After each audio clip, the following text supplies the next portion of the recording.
Hello, my beautiful selfish babes. Welcome back to another Selfish Babe Selfish Talk podcast. I'm so excited about this episode. Okay, today we have Sage the Flame. Can you say hello, my love? Hello, hello. Talking to us about everything OnlyFans, sex work, and how she got into the industry. Because I know I've been curious, and I know my selfish babes are curious, and just your journey. Because I also know that you also had a business, a t-shirt company. And so I want to kind of take us through the journey from there. And I know that a lot of my selfish babes who are on my text list definitely sent me questions. And so don't worry, selfish babe. I'm definitely going to shout you out. I'm definitely going to say your question. Thank you guys for sending it. And so just to start off stage, I wanted to just know a little bit about you and a little bit about your background. So just kind of mind taking us through a little bit about your history. Well, I will say that I was raised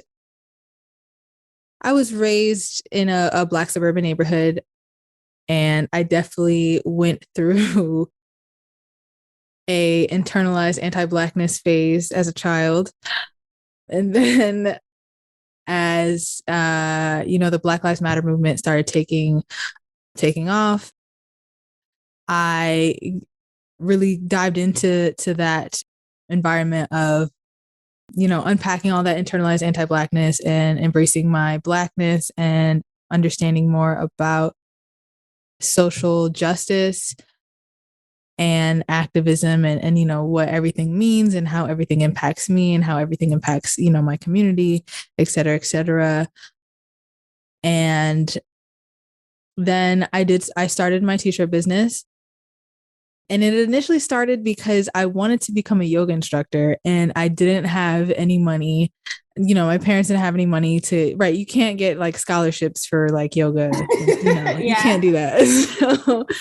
So I actually started my company started as a way for me to raise money for me to go to become a yoga instructor. And then the business just grew extremely fast. And it was a lot to manage and it was really stressful. It got to a point where it was really stressful. And so I had plans on closing the business and kind of moving forward with my desire to get into something more centered around personal wellness, wellness of the body, et cetera, et cetera.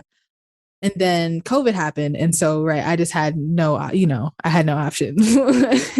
Coronavirus said it's time, I have a few questions as you speak, because I've been actually interviewing a lot of people where they've like started something new right when COVID hit. And we're going to go into 2022, but I feel like COVID's still really recent. And it's just like the amount of people that have started something new right when COVID hit and the growth and the success that has come from it has been really amazing to me. But first, just for our listeners and our viewers, what is your cultural background? I am half Dominican and half Nigerian. Oh, nice. Yeah. Very nice. Do you speak Yoruba? I don't. The only language I'm fluent in is English, unfortunately.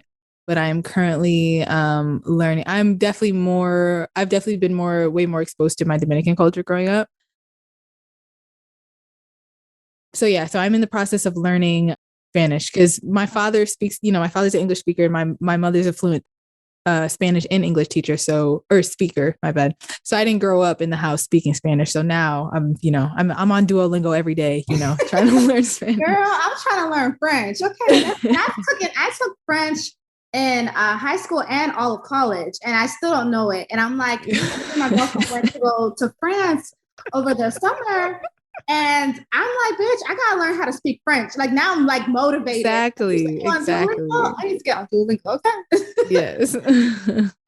Okay. So thank you for the cultural background. Now I wanted to know, you had mentioned something I think was really important. And you said that you felt like you had anti-Blackness in you, even though you have Black in you. So explain that. Like, why did you feel that way? And why did you feel that way? And how did you know that you actually felt that way? Because sometimes I feel like we could feel a way, but we don't really know that we feel that way.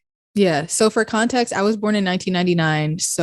And I feel like the pro-Black movement as we know it today started around 2014, 2015. So growing up, I was,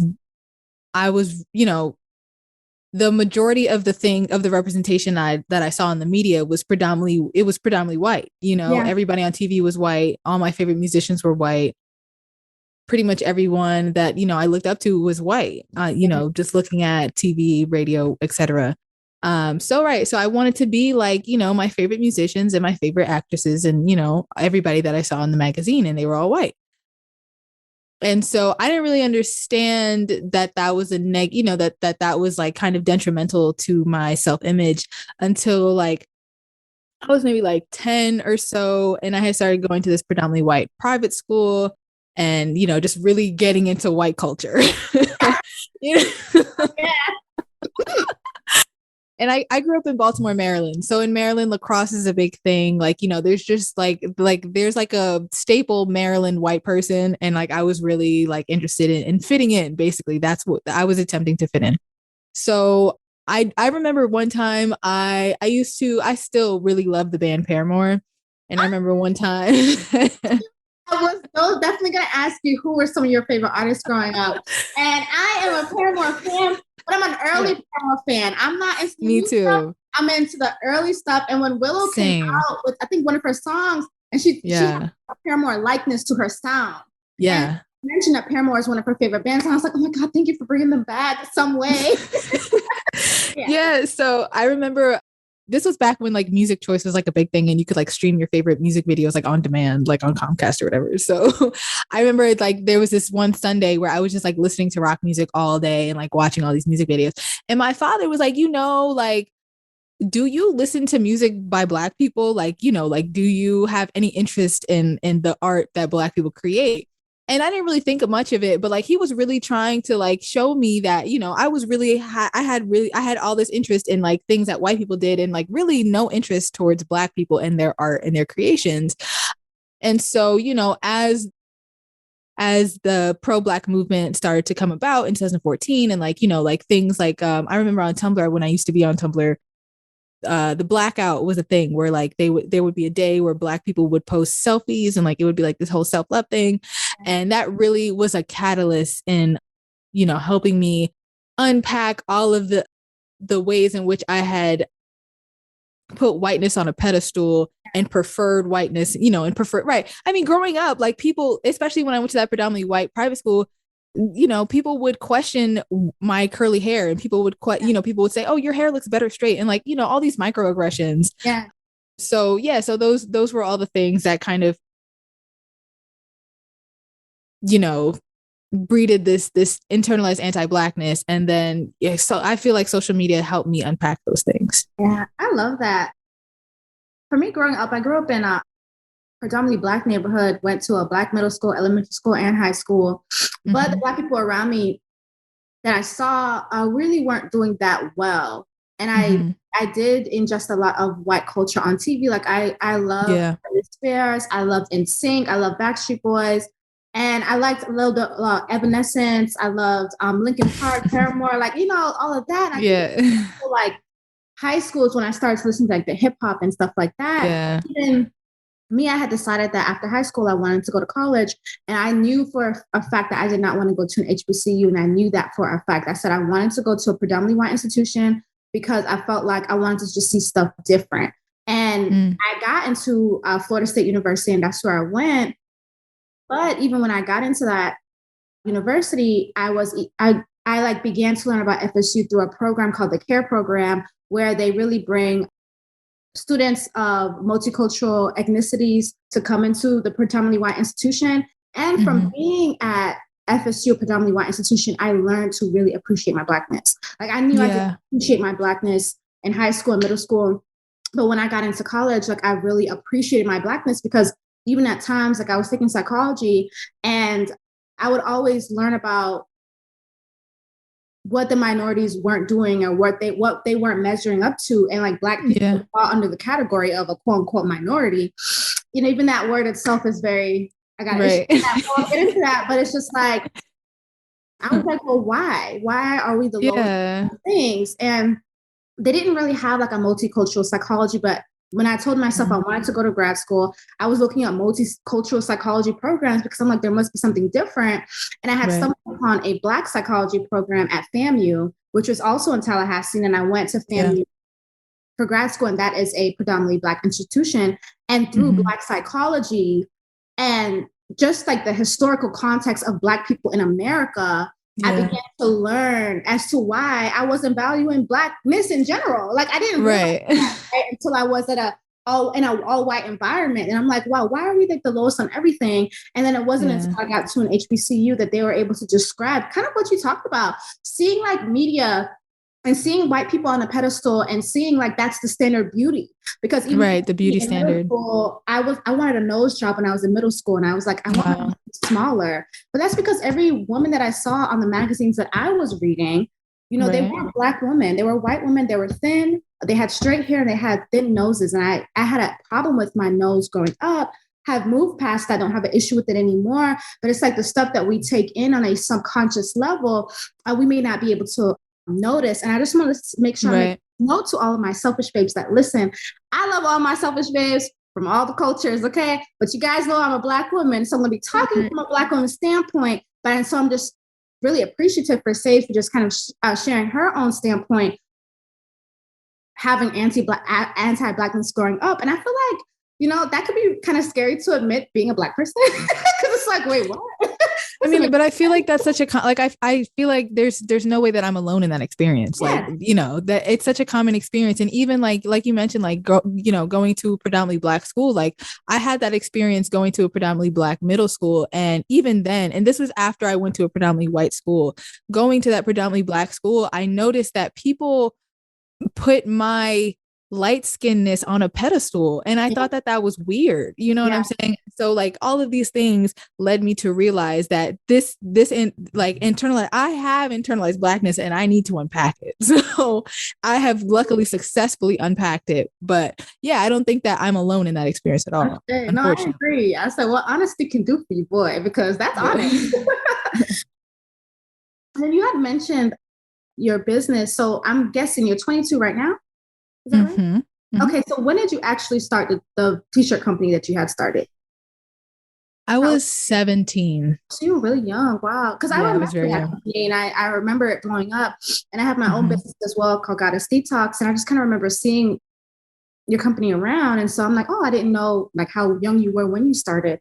And so I like something that you said, because I feel like a lot of times, even being as an entrepreneur, we kind of like hold on to the thing that makes us quote unquote successful or that brings on money. Yeah. Like we like hold on to it. Like it's like, but you like let it go. You know what I'm saying? About the truth though, about like how sometimes with that such an explosiveness of success, the stress that comes along with it, and the things that you may have to grow and expand to if you want to continue it. But then also being an entrepreneur and being mentally well and well in your life, because I think a lot of people really, they show success in a way of like all the good parts, which is like the money and like the cars and the house and all that stuff. And that's beautiful. But then sometimes they don't talk about like the stuff that comes along with it, like mental health, mental wellness. How are you stepping away from your business? The amount of busyness that you have and how that can be.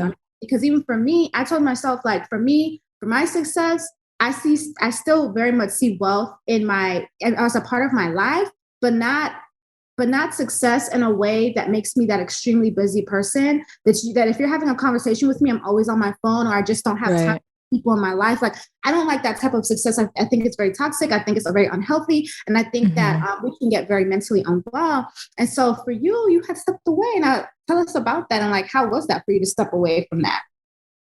Well, right. Like you just mentioned, like that toxicity, you know, just being such a busy person. I definitely fell victim to that. And I didn't even, you know, this was right. I was 17 when I started the company. I didn't really know what I was getting myself into.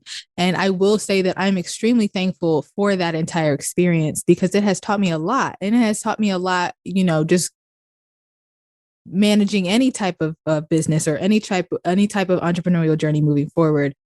So I'm extremely thankful for that experience. But you know,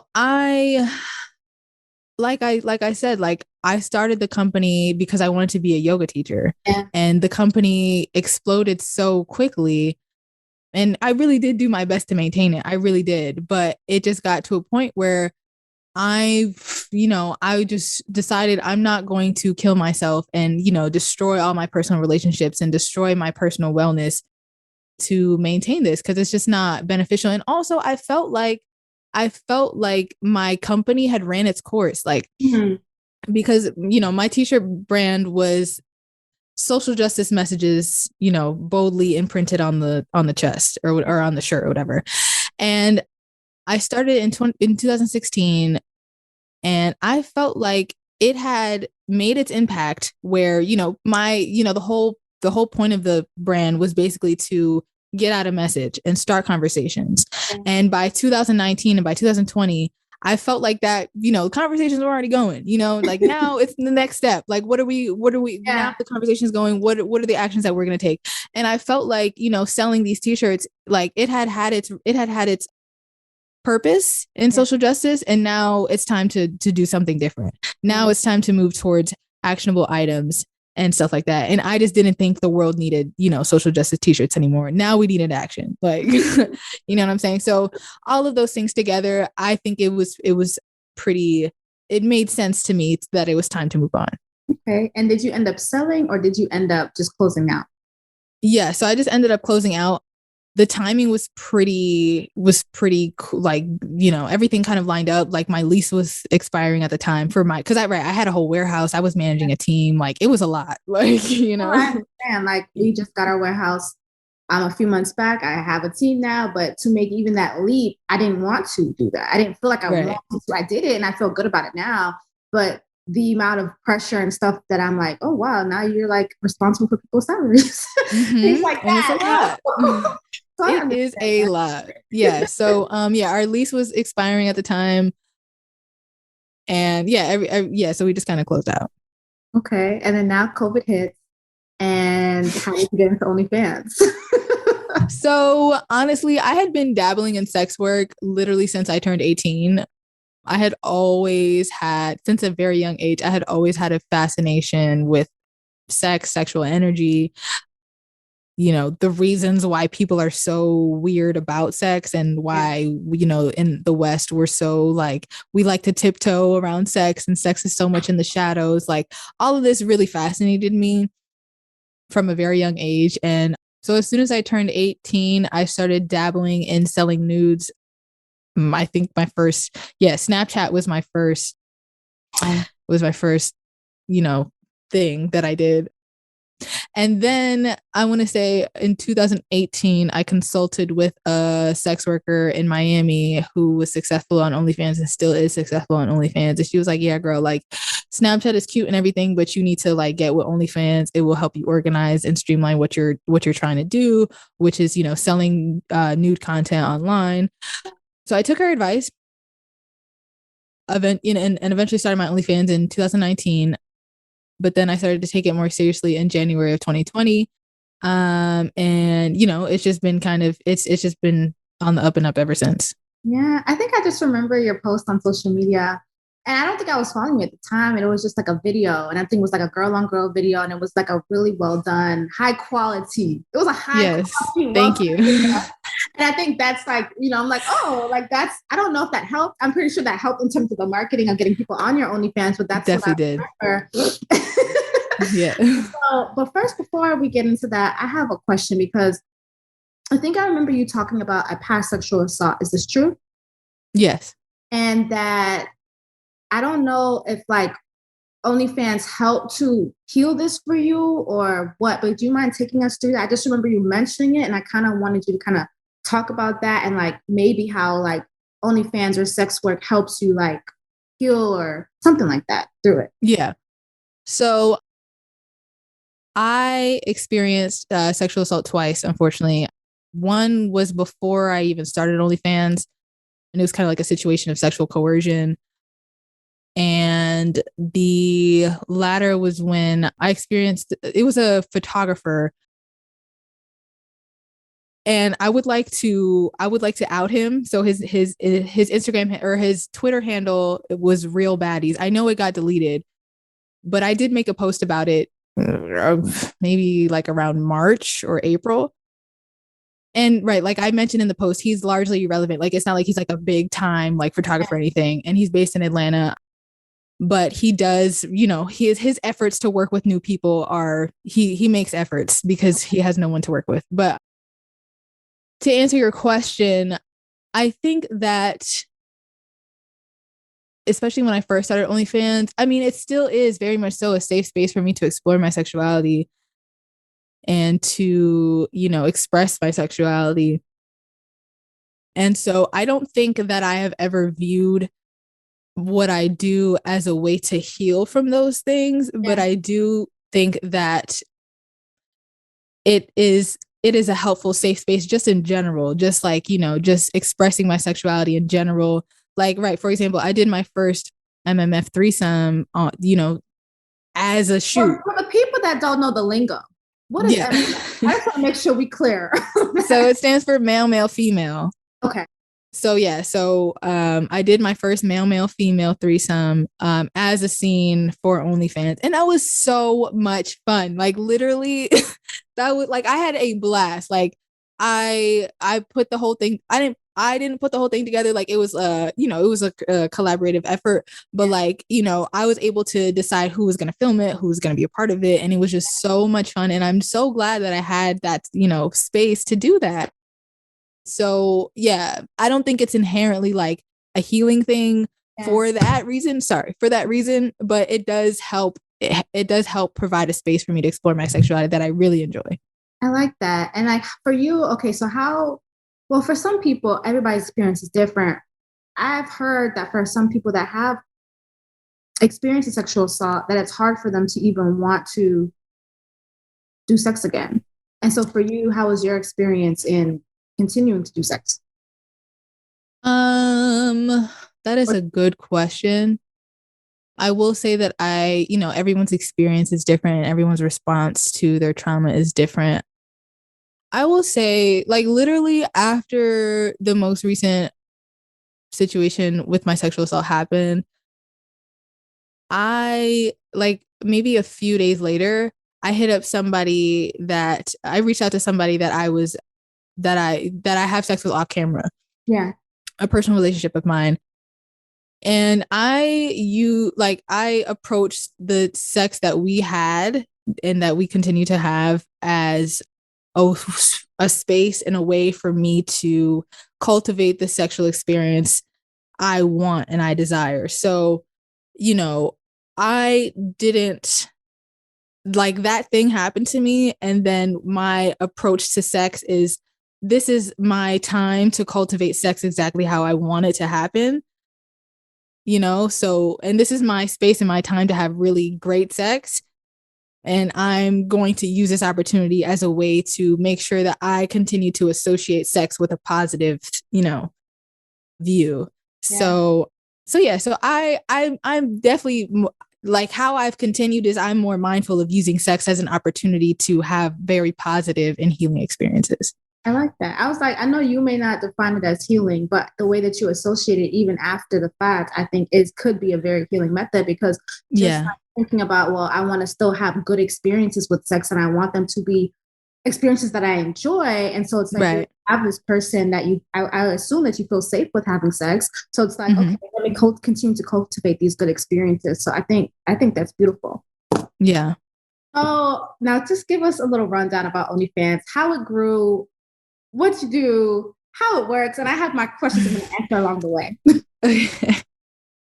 So like you mentioned that girl on girl video, I released that in May of 2020. It's funny because so right now I live in Atlanta, and before I moved to before I moved to Atlanta, I lived in Broward, like around Miami, for 5 years in Florida. And when the pandemic hit, so I started taking my OnlyFans more seriously in January of 2020. And I was able, up until the pandemic, for the first 3 months of 2020, I was able to, make the content. At the time I lived with my mother, and I was able to make the content I needed to make in the house because she was going to work. Yeah. You know what I'm saying? So I was able to, do my content, whatever. Pandemic hits. And that video, the girl on girl video that I made, I literally had to sneak out because, right, she was concerned at this time, at the beginning of the pandemic, everybody thought that they were going to die if they stepped outside. Yeah. So my mother, of course, being older than me, she was concerned. So I literally had to sneak out of the house. I think my lie was that I was going to the beach or something. I was going to like a park day or something. So I snuck out of the house to make this, to shoot this content. Yeah. And it was a success and it was great. And so that was really something that kind of like really started my real positive trajectory on OnlyFans. So it's really a matter of, deciding what your niche is and what you're bringing to the community, to sex work in general, because as we've seen, as the pandemic has gone underway with sex work, there has been a spike in online sex work. Yeah. So, you have to really figure out what are you bringing to the table? Yeah. What, in my instance, what I feel like I'm bringing to the table is intimate content, sensual content, just content that is not staged. Like I'm not trying to do the mainstream porn thing. Like I'm not with the step sibling narratives. Like we're not doing that. You know what I'm saying? Yeah. So my whole thing is like capturing intimate content between people of color, because even I have seen an uptick in like well-produced, erotic, sensual, intimate content on mainstream platforms, but everybody is white. Everybody is still white. You know what I'm saying? And we, as people of color and as Black people specifically, I have yet to see like really fantastic, the options are slim. You know what I'm saying? So that's what I'm trying to bring to the table. Okay. So yeah, I mean, you just have to find a niche and you have to be consistent. Consistency is key. And that's how, I feel like I've been able to kind of, have this positive trajectory on OnlyFans. And website is coming January. So stay tuned for that, because OnlyFans, you can't put all your eggs in one basket. So website. Okay. I like that. That's a smart idea. So did you always, when you first started your OnlyFans, did it start off as like just photos, self-masturbation, and then sex with other people, or it always already started off with sex with other people? So it started off as solo masturbation, simply because I was struggling to find people to work with, because right, I had just started in Miami. I mean, the East Coast is amateur hour when it comes to the porn industry. Okay. Miami is the best that the porn industry has on the East Coast, but even then, Miami is still pretty amateur. Okay. So I was putting out solo content just to get to the point where I could, and in that girl video that you were talking about with like the pink background and everything, that was the first video I did where somebody showed their face, because actually, now that I think about it, prior to that, I had been, like you have sex with guys and they're like, let me record. So, I would put, with their permission, like I would post, content that I did, but that wasn't like, really intimate. Like, we don't see kissing in those videos, but with that girl video that I finally posted, it was a lot of kissing, it was a lot of foreplay, blah, blah, blah. Yeah. So it was all solo up until I finally put out that video. Okay. I want to say that to my selfish babes. For me, what I think I really love about OnlyFans, and I think Sage is really giving a really good perspective, is the intimacy and the the connection that you can have. Yeah, it's just not, it don't feel fake. Whether or not people are lovers, right? It doesn't feel fake, and it doesn't feel like over the top. And it doesn't super feel staged. Like everybody's body is done. And I'm not saying that's a bad thing for people that got their bodies done. I'm just saying, like, sometimes we want to see something different. Sometimes we want to see something a little bit more natural, a little bit of what we can actually expect in our bedroom. And so I think OnlyFans really brings that intimacy. And so for me, I think when it like got popular, I'm just like, oh, for me, in terms of going and being a person that views OnlyFans, I'm just like, oh, this is different. I like this. This is nice. Yeah, so it's refreshing. It is very, I love that. It is very refreshing. Have you ever thought about starting your own podcast? Oh my God. Your voice sounds nice. Girl, I think about this like every morning when I wake up. It's just like, I would love to start a podcast. It's just that I would like to also make sure that I have the time and resources to consistently maintain a podcast. But I really think, because I plan on getting my certification as a sexologist. So I think maybe then I don't know. I would love to get a podcast, but I really cannot even tell you when it will happen. But Okay. you know, fingers crossed. She has a really nice voice. I think podcasts would be really good for her. Thank you. I thought that came to my mind. But okay, so now we're gonna get to some of these questions that my selfish babes has asked. Oh, I have a question. This is my personal question. Do your parents know what you do?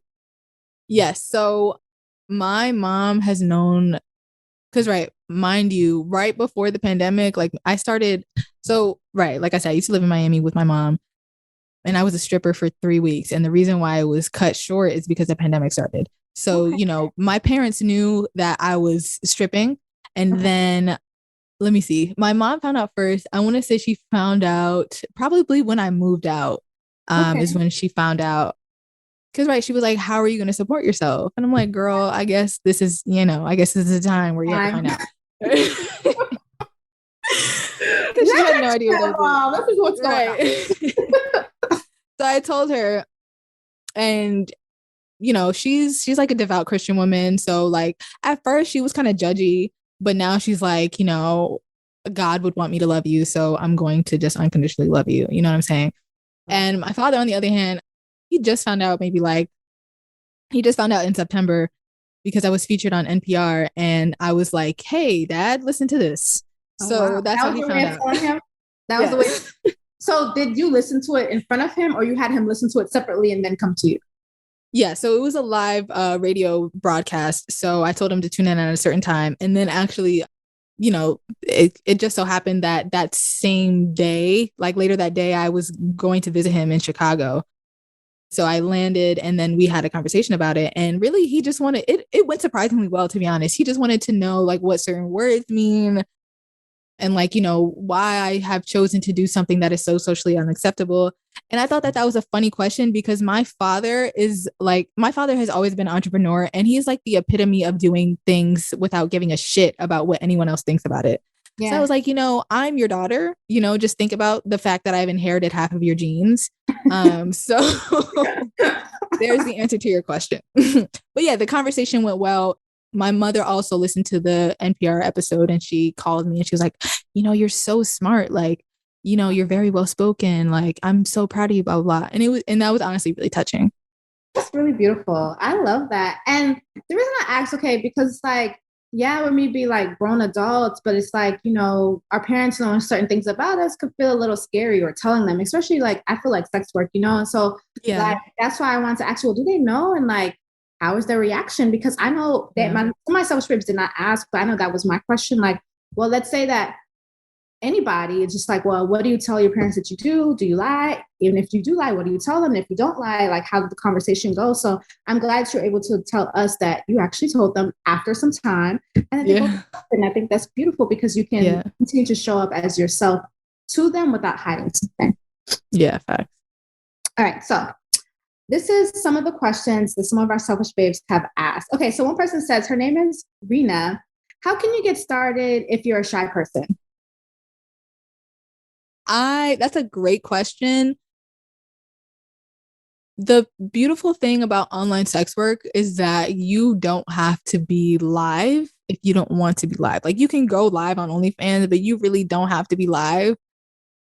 So, you really have to put yourself in the mindset of, okay, I'm going, say for example, if you're making solo content, I'm going to put on this face, and I'm going to put on, it's totally fine to have a facade. Like, there are many sex workers that have a persona and then have their real life. You know what I'm saying? So it's totally fine to have a persona. Like, it is totally fine. What's Beyonce's alter ego? Sasha Fierce. It's totally fine to be Sasha Fierce. You know what I'm saying? So, and then when it comes to working with other people, and honestly, like, if being faceless helps you with your shyness, like, that's totally fine. Like, you can start out being faceless. My only thing with being faceless is that you really have to like work it. Like, if you're going to be faceless, get a real cute face mask, make it a brand, don't play with it, because there are so many other faceless people out here doing it. It's so mediocre.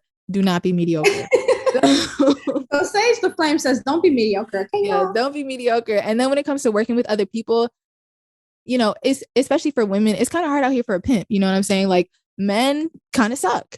And even men that work in the industry, they suck. You know what I'm saying? So you have to like weed out you have to vet your people. And, I have gotten to a point where I will literally say, if I'm going to work with you, I'm going to send you a Google form so you can fill out, so we are both on the same page. What are your likes? What are your dislikes? What are your boundaries? Right. Can you, if you can't show your face, we're not making content. If you have a partner and you can't, and one of your boundaries is that you can't kiss other people, we're not making content. No hard feelings. That's just what it is. So, you know what I'm saying? You have to find a way to vet people so you know that you guys are compatible when it comes to working together. And then also, like, if you're shy and you know that you're shy around other people, advocate for sharing space before you have sex. Like, it's totally cool to like be like, yo, like, do you want to come over and watch a movie the night before we shoot content? Or do you want to go out and get dinner? You know what I'm saying? Just so you can establish that physical comfort. So just, understand what your needs are and don't feel bad about advocating for them. Because at the end of the day, who's going to beat your ass about it? Nobody. Yeah, no, I like that. And when you describe that, it really gives me boss bitch energy, because it is a business too. Yeah, it is. And so when you talked about that, I'm just like, okay, no, she's taking her shit seriously. That's business questions. Asking somebody, filling out a form, why are they dislikes, non-dislikes, so you know what to expect and what you guys can do together. And so this goes into the next question as somebody says, what is the secret to being able to do OnlyFans full time? And I feel like one of the secrets is boss bitch energy, but let us know some other secrets, because I know that there's some selfish babes that are probably thinking about starting or have started, but it's like they're not seeing enough traction. So what advice would you give to them? My top 2 pieces of advice, and mind you, I'm not a solo creator, so if you're trying to go solo, I don't know, but my top 2 pieces of advice are collaborations are great. Collaborations are great for all parties involved, and it helps you merge audiences and grow your platform. Also, paid promotion on Twitter, for example, like there are, pages that will retweet your promo, just paid promotion on Twitter. Where do you find those pages? Because so I'm in an Instagram world, and I know of different pages on Instagram that will share your stuff, repost your stuff, you pay them, they post your shit. But I've never heard of Twitter pages that do that. How do you know that they actually want to run ads? So there's like a whole genre of porn pages so there's porn pages on Twitter. Okay. And then there's porn. Most of those porn pages will retweet your stuff if you pay them. There are like whole pages dedicated to like promotion for sex workers. The best ways to find them, because everything sex related on Twitter is shadow, sex is shadow banned everywhere. So the best way to find those pages, you could ask sex workers, you could DM sex workers, be like, hey, what are your favorite promotional pages? Or, honestly, I feel like that's probably the best way, because the other ways are probably tedious. Like, say, for example, if you like find a sex worker and then you go through their following list, like that's probably too much. So yeah, I would just ask around. And I want to say to my SelfishBabes, if you are going to DM other sex workers for this, just always say that, hey, what are your favorite pages? I'm also willing to pay you for this information. Because I feel like paying for people's information is very important. And I just don't want people DMing people expecting free shit, because it took people some time to probably find that information, get that information. So please put people at their time. And so make sure that you're offering some coins for the information. And you can also ask like sex workers that have bigger pages. You can also ask them if you can pay them for promotion. They might say no, and then in that case, right, you could then pose the question, well, what pages do you suggest that I ask and stuff like that. I've seen that as well, where some other people's on OnlyFans will promote another user on OnlyFans. Someone says, do you honestly orgasm? I guess when you're on camera. I honestly do. I'm thinking of like a moment. So recently when I went to Miami, I shot 3 scenes, all of which I did not orgasm. So all of those 3 videos, unfortunately, will never see the light of day. So you, like, you don't want to show them because you didn't orgasm? I don't want to show them. So the reason that I didn't orgasm was because the sex was whack and I don't want to show that. You know what I'm saying? So the sex was subpar. So yeah. So all the videos that I have published, I am orgasming, and any video, there's only been 3 out of like 65 of the videos that I haven't orgasmed, and they will not be published. Okay, good to know. Abigail asks, do you manifest when you orgasm? That is a great question. In my personal masturbation practice, I do. Like, I rarely watch porn when I masturbate because so my balcony, like I live in Atlanta. There's a lot of trees, it's beautiful. So my balcony is literally trees. So what I'll do is I'll sit on my bed and literally I'll just look out the window and just think of things that I want to manifest and I'll just end up orgasming. So yes, and it's fantastic. I like to hear that. Yeah, because I talked to my selfish babes just about manifestation through orgasm. So that was a really good question. Selfish babe Abigail. Let's see. Okay, so Teray asked, how did you gain the confidence? Does she take anything? Like, so, some people beforehand, that's what she Oh, that's true. Like, do you take anything to like get in your zone?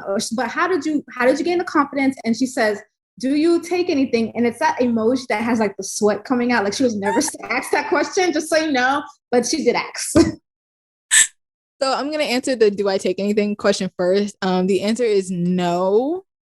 I honestly, if I'm shooting with somebody and they ask me like, if I shoot with somebody and they ask me if I smoke or drink, that's fine, I guess. But I have had people ask me if I like do pills, and that's concerning because what's going on? Like, what's going on here? So, because I just in general, when I approach sex, I like to be as present as possible during the sex that I have. So yeah, I don't, especially smoking, because smoking gives me dry mouth. Like I smoke weed in my day-to-day life, but weed gives me dry mouth. So that's not smart. You know what I'm saying? So if anything, you like sometimes what I like to do is like after I shoot with somebody, if the vibes are great, then we'll smoke a blunt afterwards, like a little celebratory blunt. You know what I'm saying? But yeah, I don't really do anything except for drink a lot of water and maybe have some, because like aphrodisiacs like dark chocolate, matcha lattes, like great aphrodisiac. So I might do that, but like drugs, no, not before sex. Maybe after, you know what I'm saying, but not before. And then the first question was, how did I gain the confidence to do this? So so I've always been pretty confident in my body and nudity and stuff like that. That's never really like been like an extremely, like, of course it took me some time to like really get comfortable. And I will say, like, when I first started doing sex work, I was pretty nervous about what other people would think. I didn't really want to promote my stuff because I didn't want people to judge me. You know what I'm saying? All that stuff. So it definitely did take me time to be comfortable and like really be outwardly confident and just, shamelessly promote myself and like, just work with who I wanted to, just do whatever the fuck I wanted to do. Yeah. My motto to this day is nobody's about to beat my ass about it. Cause that's really the gag. If I'm going to promote my OnlyFans. Who's going to beat my ass about it? Nobody. You know what I'm saying? So it's really a matter of either you're going to do what you want to do and live your best life and collect your coins, or you're going to not do that and live in fear, and because you don't want to be judged and you don't want to experience shame from other people who aren't going to beat your ass. Like, like it's either or. And I'm not about to just hide in my apartment and not do anything. You know what I'm saying? So it definitely, you just inch a little bit more and more, and you just push your comfort zone a little bit more and more over time. It doesn't have to be anything, dramatic. But at the end of the day, nobody's about to beat your ass about it. Live your best life. Also, in living your best life, you will eventually cultivate the people in your life that support you. Because, if you, I believe that I was born a hoe. That's just my belief. There's no way around it. I was just born a hoe, and that's just how it is. So if I'm a hoe at heart, and I'm going to live my truth, and whoever sticks around and supports me and loves me in my circle, that's who it's going to be. If you got a problem with that in my circle, then we're not meant to be in each other's life. You know what I'm saying? So just if you are true to yourself, your truest life and your most abundant life and your most aligned life everything will just fall into place. I love that. And even when I'm thinking about like OnlyFans, like being a business and really putting yourself out there and being like, well, this is what I own. This is my business. This is what I am. This is a part of who I am. And so I feel like as you take it more seriously, your confidence continues to grow because you're promoting yourself, putting yourself out there. But I really love the advice that you shared with her. That was really, really beautiful. Kanisha says, how do you protect yourself mentally, spiritually, and emotionally? That is a great question. That is actually that is something that I am continuing to practice every day. I would say that one thing that I try, one thing that is a pillar to my wellness, my emotional and mental wellness, alongside therapy, is a meditation practice. And meditation is free. You know what I'm saying? Because what meditation allows me to do, just like 10 minutes every day, what meditation allows me to do is it allows me to tune into what I'm thinking. It's not even about stopping your thoughts. It's just about just like just tuning into what is, how is your body feeling? What's going on in your mind? And in doing that, that allows you to really understand and tune into how are you feeling? And if you are living your life in a way that is causing you mental anguish and you are able to tune into how you are feeling, then you will realize, from that point, you will be like, oh, I need to address this. And oh, I need to do something about this. You know what I'm saying? So meditation allows me to tune into how I'm actually feeling. And from that point, I address my needs. So I would say my answer to that question is taking time to just slow down. So you understand how life is making you feel, on a day-to-day basis, just checking in with yourself, having journaling, whatever works for you, having a journaling practice, just checking in with yourself, just, getting a state of the union with yourself. You know what I'm saying? So just so you understand how everything is making you feel. Yeah, and just addressing it from there. Don't run away from your feelings. Working hard is not going to make your emotions better. Like, you're not going to work your way into emotional wealth and emotional wellness. You know, Solange was not lying. Okay, because the video will tell you work your ass off. Okay, work your ass off and what? No, let's not do that. All right. My personal question is, okay, so we know about sexual energy. We know that, sexual energy can be exchanged, right? So what do you do, or do you do anything to kind of like maybe release other people's sexual energy that you've interacted with in the past, or you just want to like feel fresh or cleanse? Like, what do you do personally to do that, if you do anything like that? Yes. So 2 things that really help me: yoni egg rituals. Those really help me. And honestly, I've kind of been slacking off on them. I should do them a little bit more often. But yoni egg rituals definitely help me. I use a black obsidian yoni egg, and black obsidian. Yeah, black obsidian is, absorbs all the negative energy. And then something that I do just about on a daily basis is Bikram yoga. So hot yoga. So it's like yoga, and like the room is like 105 degrees, 40% humidity. And Bikram yoga, it literally feels like I took a shower inside and out. Like, it feels like my life, like it just feels like I'm born again every time I do Bikram yoga. Like, it is challenging when you do it, but afterwards you just feel like you just like release everything. You know what I'm saying? So, just finding practices that work for you. Like, I think yoni egg practices are great. And, Bikram yoga is great, but like whatever works for you, right? Like, you might like ritual bathing might be your thing. You know what I'm saying? Going to the sauna might be your thing. But yeah, that's what I do to release any pent up energy. I like that a lot. And if you ever want to check it out, my company is called Goddess Detox. We sell the Goddess Vaginal Detox Pearls, as well as the Queen's Complete Vaginal Steaming Set. And so with our Goddess Vaginal Detox Pearls, I'm always telling people you can set your intention on releasing ex-partners or ex-lovers through the detox pearls or through the vaginal steam. Just shutting out my company. Now, one person asked, how do you handle any perverts who try and test you when doing your line of work? So whether that's people that DM you, whether that's in person, don't know, but how do you handle those type of people that kind of go overboard? Yeah. So I would say that, right, like people in the DM, like, right, people will try you. And I feel like this probably happens to women that don't do sex work too. Like, men are special, men will try you. So you have to, I'm very clear that my DMs are only for business.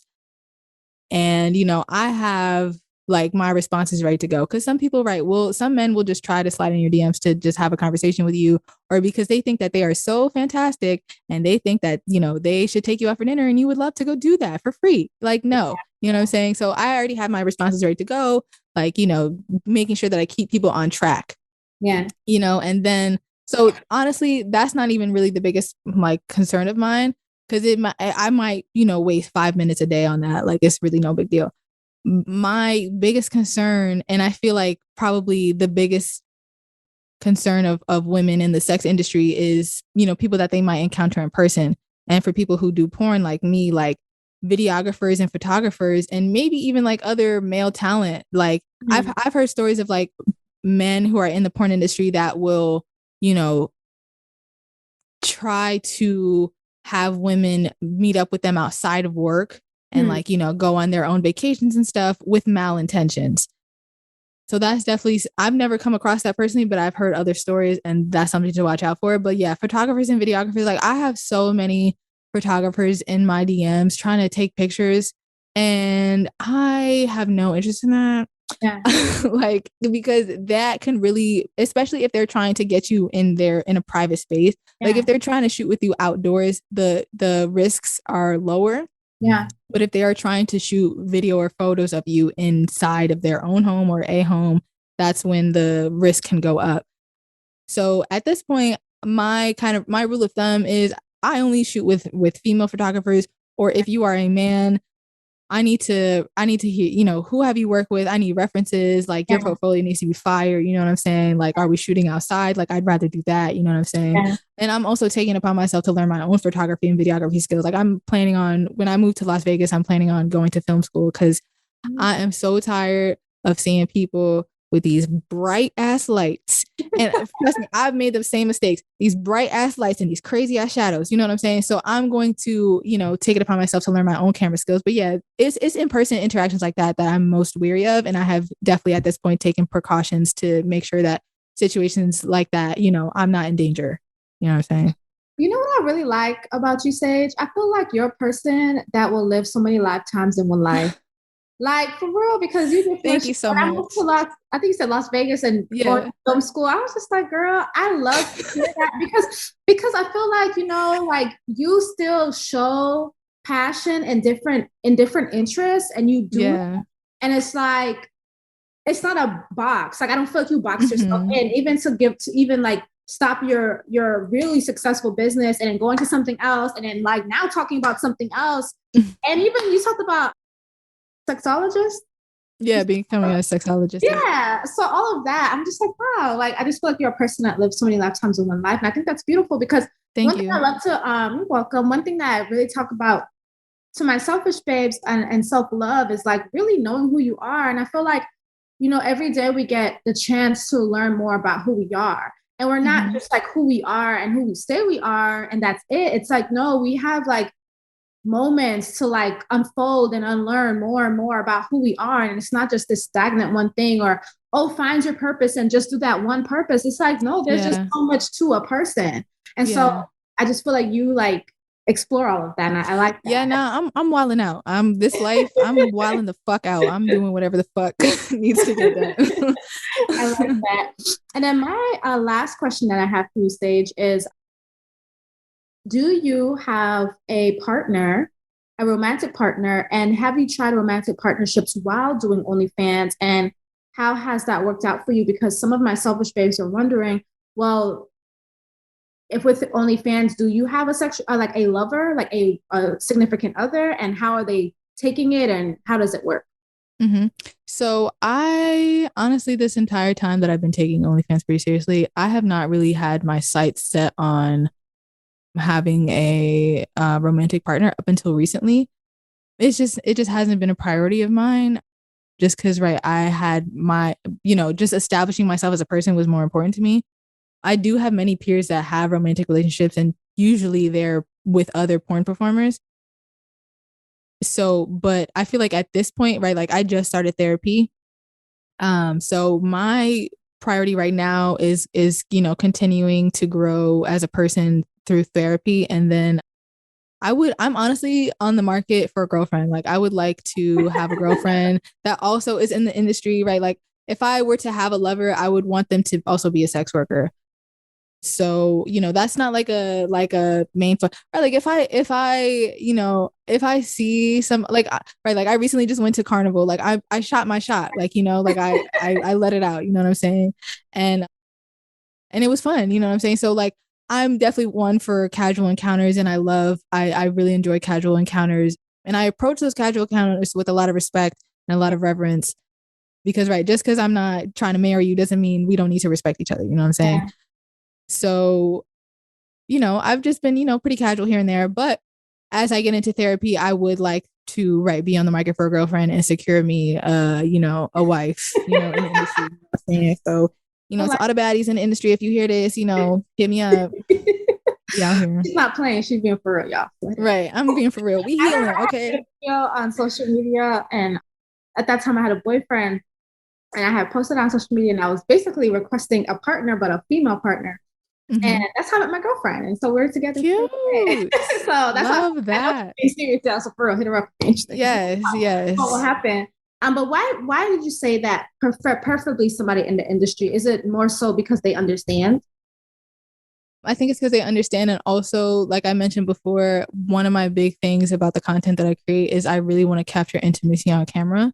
And I think that really best translates with somebody that you're extremely comfortable with and that you have a really close, relationship, or at least, physical relationship with. Like, there was a moment where it wasn't a throuple, but like I was like kind of like in this like little throuple kind of, and like it was like because we saw each other on a consistent basis, like the content was really intimate and it was really beautiful, like intimate content. So that's something that's important to me. Like whoever I get into a relationship with, I want us to be able to put our lovemaking on camera, because right, that is the sex that I would like for people to see. So yeah, I like that. And I know I was going to ask you, I have another question. How is there going? So I literally my first session was yesterday. Yeah, my first session was yesterday. So I'm just getting back in the swing of things, just because like I am realizing like I need to like I'm realizing like I just had this epiphany maybe a few days ago that taking care of my emotional and mental wellness is not something that is like, it's not like a distraction from my career goals. Like it's not like something that I need to view as a chore that's going to like sidetrack me from being able to work towards my goals. Taking care of my mental and emotional wellness will allow me to better, to apply myself more to my career with more intention and more awareness and more, like presence, you know what I'm saying? So it's all part of this positive trajectory. So yeah, I'm honestly extremely optimistic about it. And I'm really looking forward to it. And like I said, like, I'm on the market for a girlfriend, and I realized that in doing that, I need to step to these queens healed, and I need to step to these queens put together. You know what I'm saying? Man. I'm putting my best foot. Y'all. That's what the fuck I'm talking about. I am putting my best foot forward. I ain't trying to be nobody's toxic girlfriend. Okay, we're not doing no toxicity. Okay, we are coming together in wholesome love, and that's what I'm manifesting. I love. Okay, so Sage, thank you so much for being on the Selfish Babe Selfish Talk podcast. Is there any last thing you want to leave our Selfish Babes with? Honestly, this just came to me. I think my leaving message would probably be to, if you're listening to this right now, tune into your breath, tune into your posture. Have you been deep breathing? Have you been drinking water? You know what I'm saying? Just tune into yourself. Love yourself, because I love you. Period. I love it. Thank you, boo.